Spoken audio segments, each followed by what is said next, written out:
What's going on, guys? We are back yet again for another Dragon Ball Daima episode review today, and today we're finally going to be reviewing episode 11.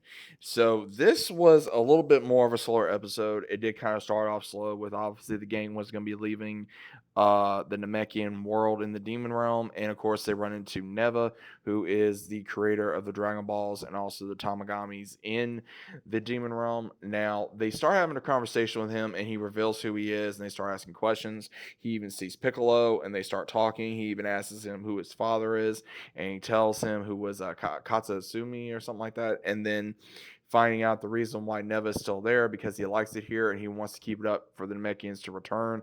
And the reason why he also created the Tamagamis is because when the Namekians were looking for the Dragon Balls and they can make a wish to where that there was other evildoers that were coming for the Dragon Balls, and that's the reason why he created them, which does make sense. And even when they are leaving to go so they could hurry up and get to the next Tamagami, you see where he tells them or asks them, "Hey, can I go along with you?" And he even says that you're going to need me due to, of course, speaking the language for to summon the dragon. And again, that does make sense. And that's when Bulma's like, oh, okay, so like Purunga on planet Namek. So again, that does make sense.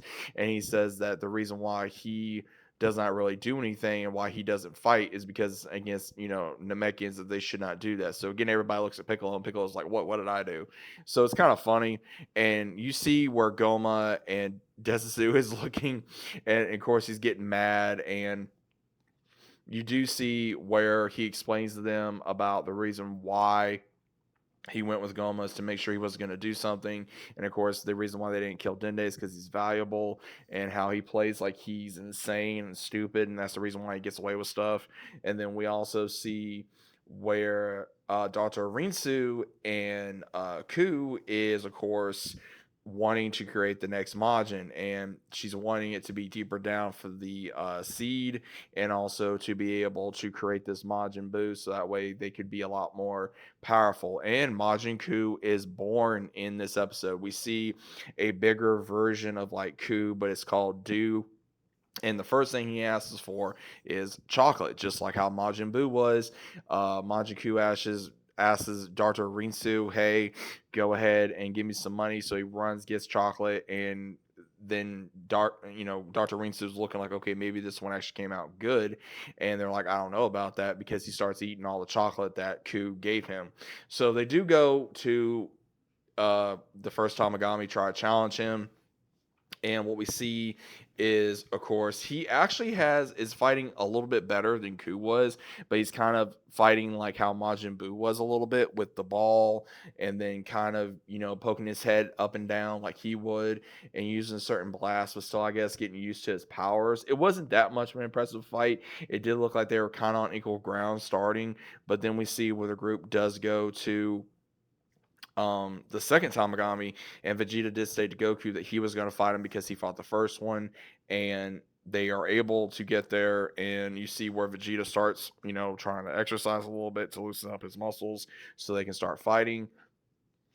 The first part of the fight doesn't exactly impress, in all honesty, because you could tell it was going a little slow. We got at the very end, and unfortunately, we do see where everyone was impressed, especially Goma watching the fight, of how powerful Vegeta is as a child. And even Pansy was kind of worried about Vegeta because, again, with him, is he as strong as Goku or not? And what we see is that he actually was giving the Tamagami a little bit of a battle, but then at the same time, when he gets shot down into the water, the Kraken shows up, and then he tries to eat Vegeta, and Vegeta is able to blast out of there.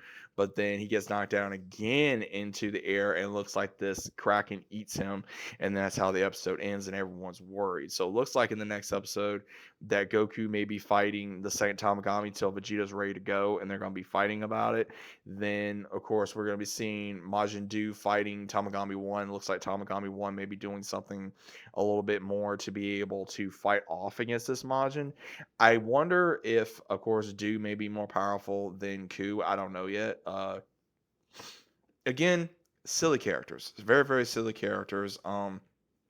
There's people that's been making comments about, oh, the the I don't like the designs. They're too silly. They're too stupid. They're too. It's like, dude, again, take it or leave it. We have dumb character or dumb looking characters in the past in Dragon Ball, so this is not the first time we have a silly looking character in Dragon Ball to begin with. That's just the way Toriyama has created the characters in the past, and it looks like he still did it with these characters. But regardless, I think it was a funny episode. It was more of a funny episode than it was a action episode. That's just my take on it. But I enjoyed the episode. It was okay. Waiting for next week. What do you guys think about it? Hopefully we do get one next week, especially with the holidays being around. But hopefully we do. If we don't, that's fine too. But either way, what do you guys think about it? Let me know down in the comments. Hope you guys enjoyed, and I'll see you as always on the next one.